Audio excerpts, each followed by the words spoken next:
Welcome back to Crusader Kings 3. Today we're going to be carrying on our Kingdom of Ireland series. As we take a look here, we did manage to form the Duchy of Munster last time around. Of course, we still need to capture Ennis, though. When we go to Duchy View, we still need to capture Ennis. But we are becoming one of the bigger forces now in Ireland. So, at least geography-wise, which is nice.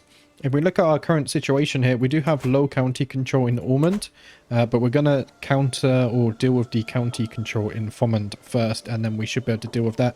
We can declare plenty of wars here. Wow. We do have few champions. Oh wow, 20 prowess. Feradach here. Extremely good champion. The others not so much, but at least we have one good champion. Let's see, can I invite any champions? Not until the 1st of January 877. That's still another 4 years away, so it might be wise just to stay out of battles for now. Let's see, our alliance here. Oh no, that's our alliance. Oh, we no longer have a peace treaty with Ennis, so we could take this. They don't have any allies, and only 600 units.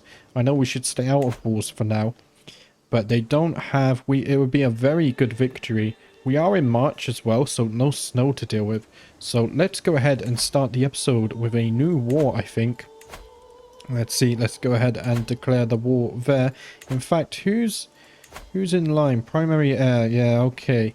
So we're not... Let's go ahead and declare this. We would go ahead and conquer the county, the earldom of Ennis. There we go. Time to raise the men here. Let's see, what's this? Enemy fatal casualties plus 25%. Do we have a better commander here? Friendly fatal casualties minus 25%. Minimum battle roll in hills plus 2. Movement speed, retreat losses. Advantage in wetlands. This is wetlands, so let's go ahead and have Feradach here lead this army. There we go, wait for the men to muster. We will go and attack them. This should be very easy. We can call on some allies, but really it's not needed. Hopefully the microphone sounds a bit better today as well. Good news, some acoustic film came today.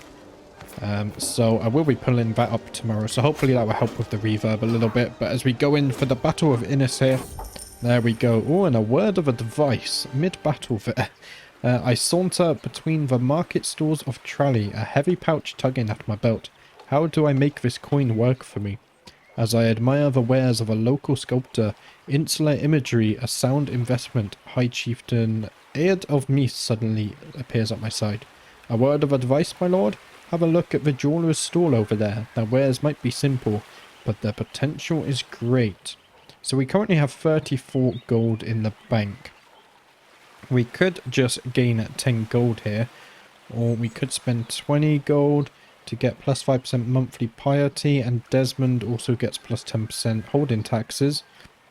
Or we could spend 20 gold here, and Aed becomes our friend. We get the plus 5% monthly prestige. That would be very useful. And we get plus 20% holding taxes in Desmond for 30 years. But a 25% chance of losing the money invested there. Let's go and invest in a jeweler's workshop. So listening to my ally there. And he did indeed give me some good advice. There we go. We made a friend. You and High Chieftain Aed bonded over good business investments. Of course, he owns Meath up to the north here. So that could be a very strong ally. Together we could unite Ireland. That would be extremely useful. But back to the Battle of Ennis here. There we go. I think we're doing okay here. Although Feradach was wounded. That's not good. He is our best champion. Let's just see if that was correct there. Yeah, Feradach getting wounded in the battle. Oh.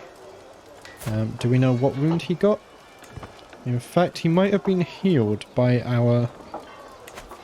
what's it called? Our court physician. I think our court physician can heal them. So we will see. And we did manage to sway our chancellor there. So he is liking us a bit more. And I think I just saw someone here. Your guest, a hale woman. Okay. Can we arrange a marriage with you? Not me. There we go. Feradach. If those two could marry, then maybe we could get some very strong champions for the next generation. So let's go ahead and send that marriage proposal. She has some very good traits, and she's Irish as well. So I would gladly welcome her to my halls. There we go. I gladly accept your marriage proposal. I will graciously take the hand of your courtier, Feradash, in holy matrimony. May our union bring happiness and fulfillment. Excellent. Excellent indeed. Let's go ahead and speed up the time just a little bit here. Going on ×5 speed is very scary for me.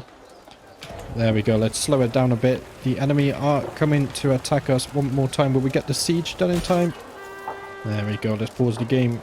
We now control Ennis, and we got 15 gold from the siege. Very nice. We can declare more wars there. But let's go ahead and end this war. To the squirmish High Chieftain Chu Chungaut, may wisdom ever elude you. You are a much greater foe than I imagined. In order to put an end to this bloodshed, I will comply with your demands. So be it. So there we go. If we zoom out now, we do in fact have the entirety of Munster under our control. So we're one step closer to our dream of a unified island here. If we go into the Duchy view here, we could get Leinster. I think that would be the next natural expansion because it is right on our border. And then we would have Meath as an ally here. So in terms of border friction, we would only have Connacht up here. So I think maybe we do go for Leinster. What's their alliances looking like? They're currently being raided. These guys have no allies. A 3-year-old there. Wow. Only 300 units. Let's take out these guys first because they are stronger. I think we're okay to declare war. So we're going for a very war-heavy episode here.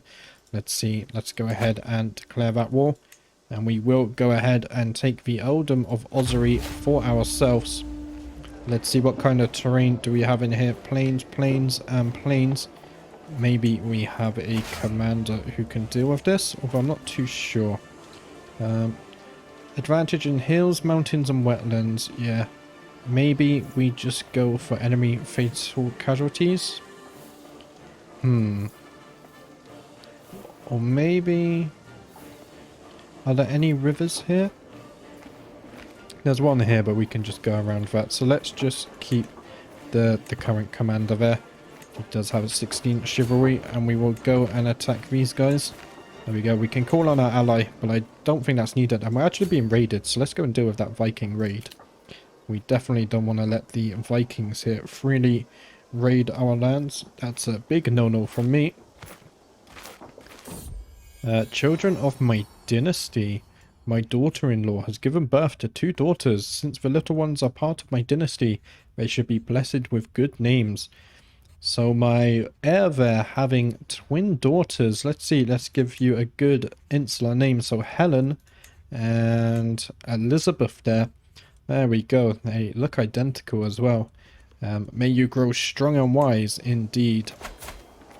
So my heir having plenty of children to hopefully marry off for alliances. So his claim to my titles should be strong when the time comes. Luckily no injuries or such there. So let's go ahead on here, onwards to here. Now the chances are even. What if we go this way?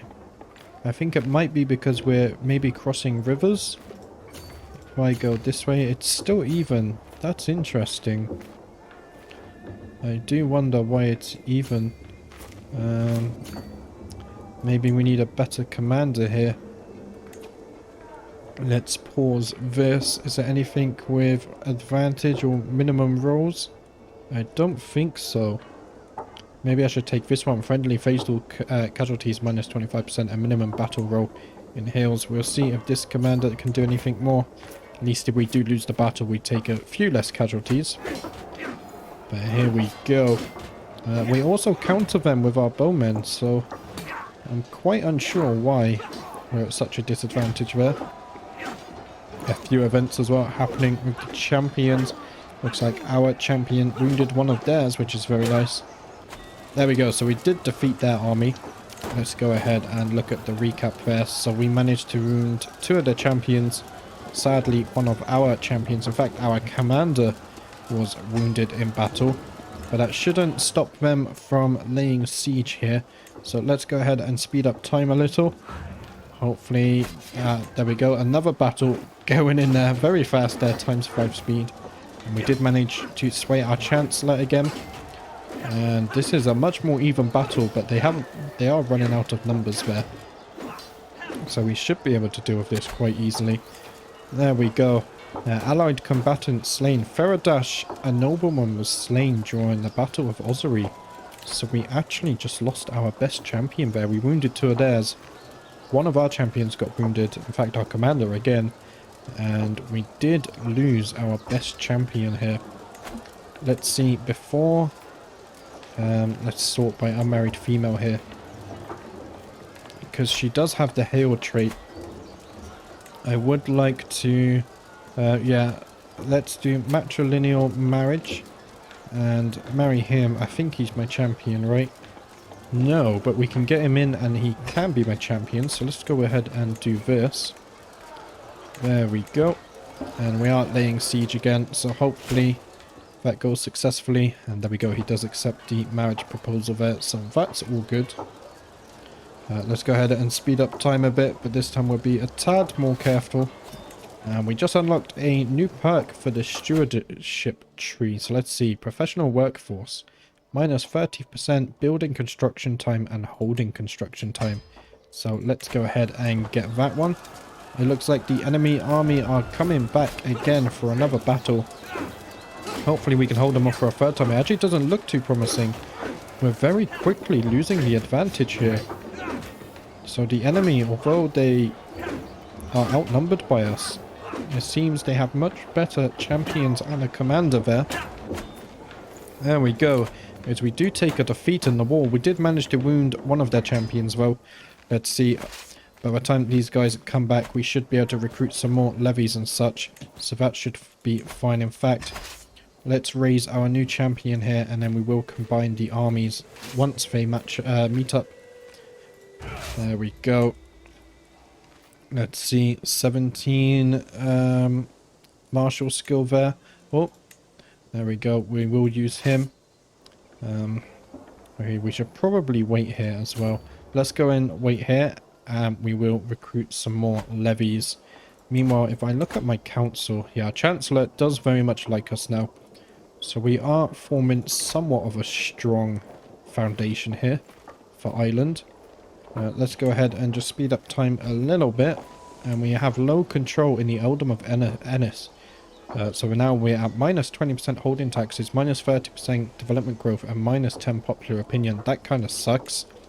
But hopefully we should be able to deal with that once we've done with dealt with the control there. We will deal with the control in these counties as well.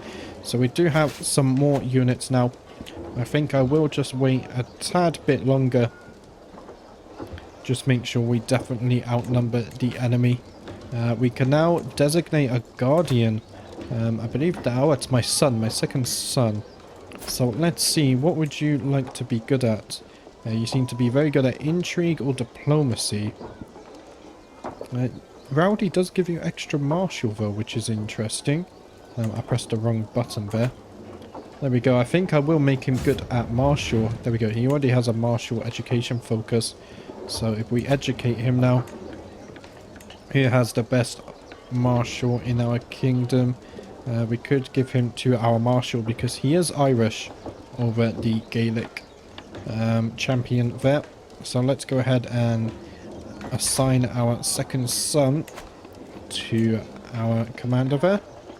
And we could call on our ally here if we really need to, but I don't think that's necessary. Let's go back again to fight this war. And familial reputation. So our champion there, or my marshal, gaining 20 opinion of me. Thank you to my wife. And it looks like we did manage to wound one of the enemy there. It does look like we should be able to win this war. We have swayed our Chancellor there. He is at max opinion now. So let's go ahead and start swaying our steward.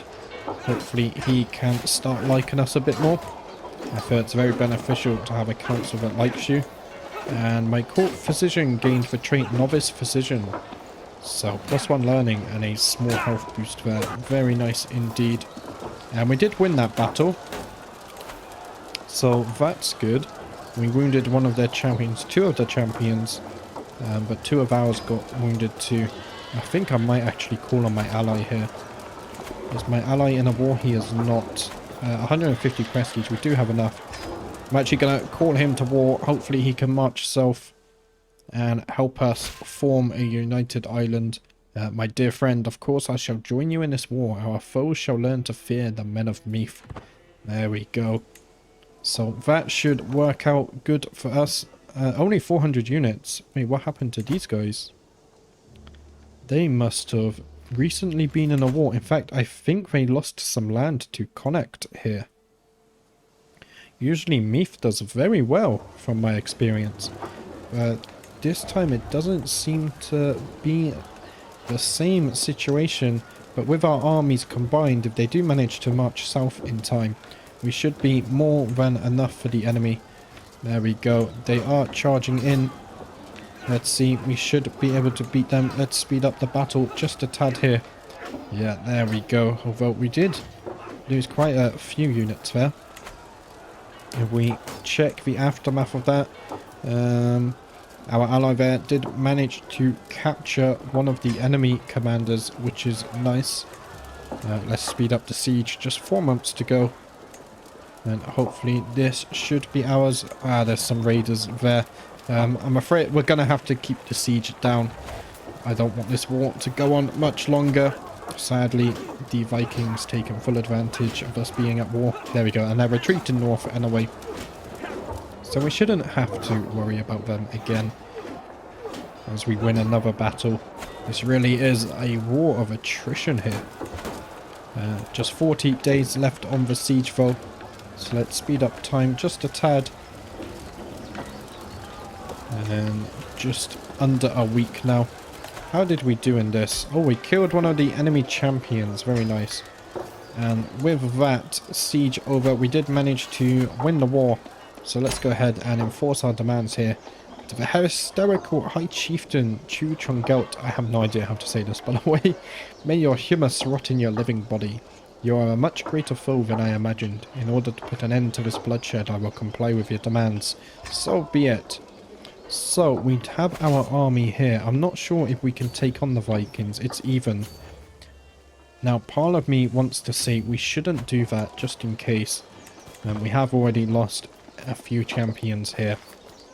That was a very costly war for us. We did gain at least part of the Duchy of Leinster here.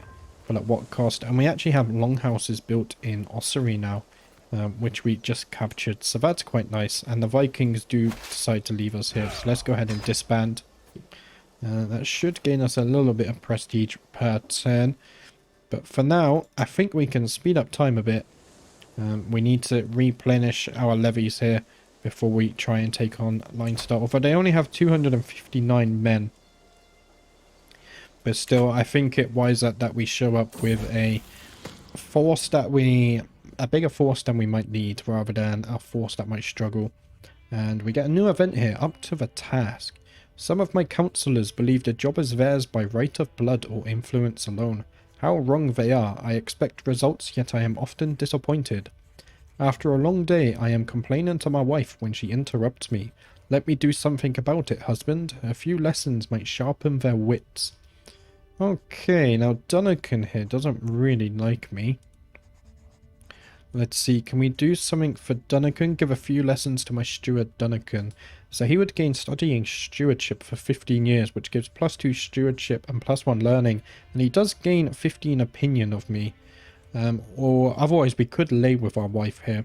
We already have an heir, and he does have a son. So I think our succession is quite secure. So let's go ahead and raise our relation there with our steward Duncan. Of course, give him a bit more stewardship, and he will like us a bit more, which would be useful. In fact, I think we are currently trying to raise our relation with him anyway. So that's beneficial. Let's speed up time a bit again. And there we go. A court physician gains the trait physician, so +2 learning and a medium health boost there. Very nice. And Duncan was swayed, so we're improving our relation with him as we speed up time again Hopefully we get something popping up soon, although knowing Crusader Kings, wishing for pop-ups can sometimes lead to unexpected and troubling times. And we now have longhouses in Ennis. So if we go over to Ennis over here, that gives us plus 100 levies as well as can control growth, which is very nice. And looking at our levies here, we have 1.7k. So let's go ahead and declare that war on Leinster here. They don't have any allies, which is good. And they're no longer ruled by a child, so I don't have to feel as guilty here. But let's go ahead and raise our army. They're actually being raided right now. My wife is pregnant just as we decide to march off to battle. So that's interesting there. And who is this? My grandson can now marry. Okay. This is my heir's heir as well. So he looks like he went... What focus are you? I assume you're warrior, martial focus if you have this trait. So we should probably find him a wife. Let's see, a wife with good martial could be good, right? Preferably Irish and insular as well. Let's see. If I go into the filters here, let's pick insularism. And there we go. So we do have Lucia here. She's 26, so not too old. She does have 13 martial, and she is Irish. Well, we do have her. We already control Thomond and Ennis, but if we marry her, then her claims do disappear. But the chance of her pushing these claims are very low. So I think we will marry our grandson here to Lucia. He does lose 200 prestige, but that should be fine, I would imagine. So let's go ahead and send off that proposal. Just make sure we secure our dynasty there. And there we go. She accepts the marriage, so hopefully we will have some great-grandchildren soon, maybe. But let's march our army to the east. They are being raided, and I think the raiders just wiped out their main army. So maybe we should wait here for a second for the raiders to leave. I don't want to fight any raiders. There we go, so the raiders are leaving now. And then we have a free and open siege to take. Let's go ahead and speed up time a bit here. I doubt these guys will be able to do anything. Oh, and a lot of pop-ups there. Let's do some pauses. So we gained a new stewardship pack, centralization, development growth in realm capital plus 0.3 a month. So let's go ahead and get that. We captured a valuable hostage here. Let's see. So you are... Is that your wife? No, that's not your wife. Okay. But you are valuable to them. Can I ransom you? I can't ransom you. So let's go ahead and move you to the dungeon. Of course, this is a war. War is brutal. And we gained 65 additional taxes. Your steward's average stewardship skill led to this windfill. So that's very nice. And we did have a battle apparently. So they must have managed to raise a small force here to attack us. So we did manage to kill one of their champions. And we did manage to capture some as well. So if I go to my prisoners here, he is also in house arrest. We can't get a ransom there, so let's go ahead and move him to the dungeon. There we go. And we will just turn down the speed a little bit. Let's try and stay away from ×5 speed there. And heresy, insularists in Mon. Joel Ulra, of Mon has announced to the world that she and her vassals have converted to insularism. Okay. That's interesting. So they can actually be allies with us now, at least religion-wise. Having become disillusioned with the teachings of the Catholic priests, the nobles of Mon no longer consider the clergy to be righteous and true, and are distancing themselves from their former religious institutions. They are instead professing themselves insularists, whose doctrines they feel better align with God's will. I knew they would see the light eventually. That's interesting. She's not actually married right now either. But she does have heirs. So Mon here, if we bring up the religion view, So Insular is here. They have converted to Insular. So maybe long term we could convert all of the British Isles here to Insular. We shall see. But that's interesting. I've never seen that pop up before. And Dunicum there has gained 25 opinion of us. So we can stop swaying him now. Let's go ahead and sway our Marshal. Would be nice if our Marshal liked us. And there we go. Some pop-ups. My acquaintance has died in my dungeons. Oh gosh, a lot of pop-ups there. Ruler embraces the true faith. So Petty King Article has also converted to Insular. Let's pause the game. We'll check out that after. And what's in a name? With the babe cradled in her arms, my wife wipes tears from her cheeks and addresses me without taking her eyes off our son. My love, perhaps we should name him Flaith Batak, after your sensible acquaintance. Who is he? He died in battle. Was he one of my champions? I doubt it. He has 0 prowess. Siblings. He has children. Who is this random man? Did you sleep with my wife? No, I'm not happy with that. I don't even know this guy. I'm not gonna name my son after someone I don't know. We're gonna go ahead and name him Christopher instead. Much better. And a few rulers here. Ah, there we go. So if we go back to the religion view, you can see here a few rulers deciding to convert to Insularism, and so have the Welsh. Okay, that's very interesting. Wow. This could be a very fun playthrough, actually. This is definitely something different. But if we just go to ×4 speed there, I'm staying away from ×5 now. We have almost finished the siege for Leinster. There we go, and we actually captured the chief desk there. But that shouldn't matter too much, because we are going to go and end the war here. To the solitary High Chieftain Chuchungaut. May your years be short and miserable. You are a much greater foe than I imagined. In order to put an end to this bloodshed, I will comply with your demands. Of course, we will say so be it to that. And if we look here, we've now actually gained a really nice size of land in the south of Ireland. And let me just check my dungeons. We do have a kid here. Can we ransom you? In fact, who are you? Do you have any claims? You don't have any claims. Ah, you are her son. You are... How old is he? He's 2 years old, yeah. Honestly, here, you can go. Take the vows. No, let's not do that. You can go. Yeah, we're not going to keep a 2-year-old prisoner. We have some standards here. Now, we can create the Duchy of Leinster because we do have enough gold here. So let's go ahead and create that. There we go. Very nice. And we can actually invite champions now. So let's go ahead and do that because we could use some champions after these wars. And if we zoom out here, yeah, that's looking very nice. So I do wonder, how much do we need to form the Kingdom of Ireland here? We need 8 de jure counties. We're currently at 6. How old is my guy? We could form the Kingdom of Ireland with our first character here. We are above our domain limit though. But I think what I will do is my son here, my player heir, he is 33 years old already. So what I might do here is actually give him this entire duchy. No, let's just give him Leinster actually. What I can do here is dynasty.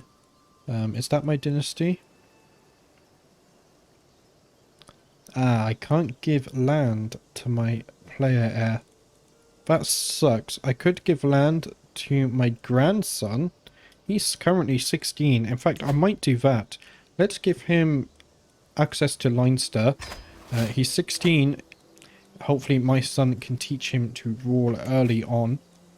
Powerful vassals expect a council position. Now, he doesn't have any good stats, so we're going to ignore that for now. He should be grateful that I just gave him some land. Let's unpause. Maybe we can get some pop-ups going here. Connacht have 1.3k levies. That could be a war we can win. In fact, I think we can. Let's go ahead and look at our military. Let's max out our light footmen here. And we gained a new event, a new claimant.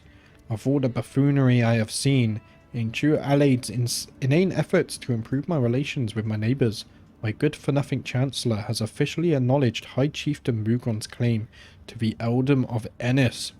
You are supposed to make me friends, not enemies, indeed.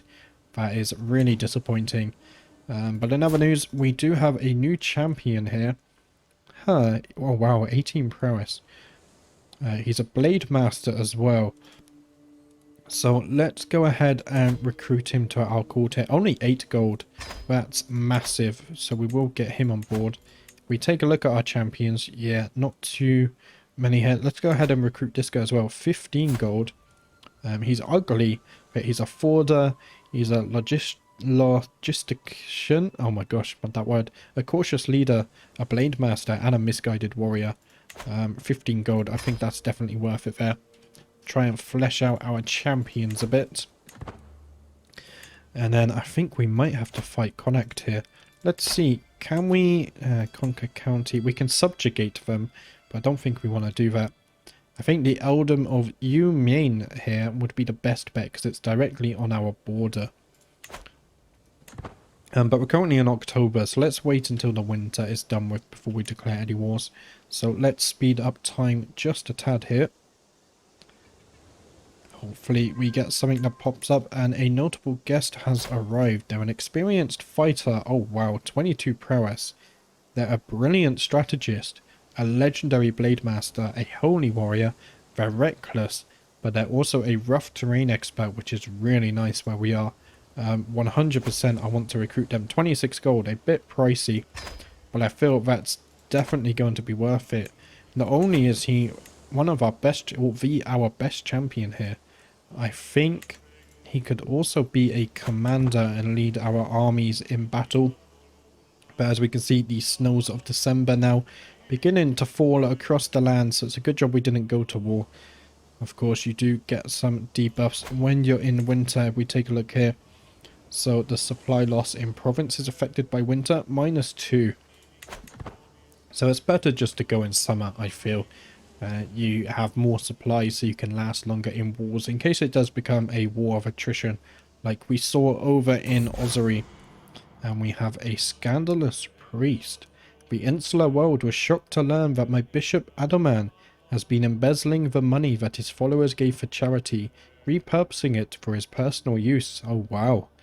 While scandals among the clergy are nothing new, it is disquieting for one to occur so close to home. Now, one thing I like to do in Crusader Kings, when it's like this, where 2 options would give me stress, I always pick the one that doesn't give me stress, because I like to play within my character's traits. So I will condemn him for his transgressions, which gives me 100 piety. However, our priest here, our bishop, will lose 30 opinion of me and will stop endorsing me. Which sucks a little, but we will condemn him for his transgressions there. And of course, we're now not endorsed by our bishop, but I don't think that matters for us because I don't think he can give us gold in a way. So nothing too bad should come from that. And a new event again, lively livestock. As an additional payment in a recent trade, I find myself in possession of a large herd of cattle. I have been assured that the animals are of highest quality, but the question of what should be done with them remains. So we could give them to Desmond when we get plus 10% development growth. Yeah, what's this? It's a beautiful herd, but it could be larger. Or we could get a large cattle herd, so plus 20% growth. Or we can sell their hides for some gold. Now we want to form the Kingdom of Ireland. We're going to need gold for that. So their hides will turn a nice profit, bring the cleaver. I will go with that one because development isn't too important as tribal. Once we eventually adopt feudalism, then gold is a bit more important. And I paused there because I'm actually quite shocked. I've never seen Gwyneth expand like this. This is definitely turning out to be a very interesting playthrough. And who's this here? ATTRITION and Norse. Who was your father? I'm not quite sure. We do have another champion arriving here, though. He is a skilled tactician, aspiring blade master, and open terrain expert, 19 prowess. So let's go ahead and recruit him for 16 gold. Very nice. And we did manage to sway our marshal here, so now he's at 90 relation to us. And I think we should start swaying our bishop here. We did condemn him for his actions, but hopefully he can learn to see that we did it because we were looking out for him. We want him to see the error in his ways. Marshal earns respect. The Eldom of Thomond gained martial guidance for 5 years, so popular opinion plus 50. Your marshal's excellent martial skill led to this windfill. So that's quite nice there. Gaining some passive buffs. And a nose for profit. Whilst out on a leisurely stroll, the cry of a particular merchant stands out from the regular hustle and bustle of the street. Greetings, my lord. I have an exquisite assortment of wares if my lord has the coin. As I peer at the myriad of goods in the stall, I can hear Duncan murmur. The etchings on that piece must be real and quite valuable too. He glances at me with a triumphant smile. Now, last time Duncan advised me, it did pay off. So we could... I trust your area in the expertise. So a 40% chance of gaining 100 stewardship lifestyle. A 40% chance of gaining 50 but losing 5 gold. And a 20% chance of losing 15 gold. I trust your expertise in the area, steward.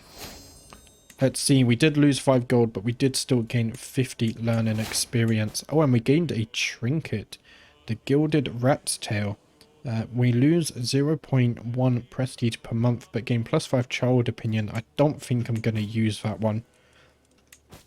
In fact, what I might do there is if we go over to our friend here. I'm actually going to... Okay, he doesn't want this. Okay, no one seems to want that artifact. But we paused the game there. I think that's all I have time for today. We take an overview of the land here. We are pretty much, at least geography-wise, we are the biggest force in Ireland now. Connacht is also quite big. And then, of course, we have Meath, who has splintered. Alba's doing well. Jorvik's doing well. Gwynedd doing interesting things.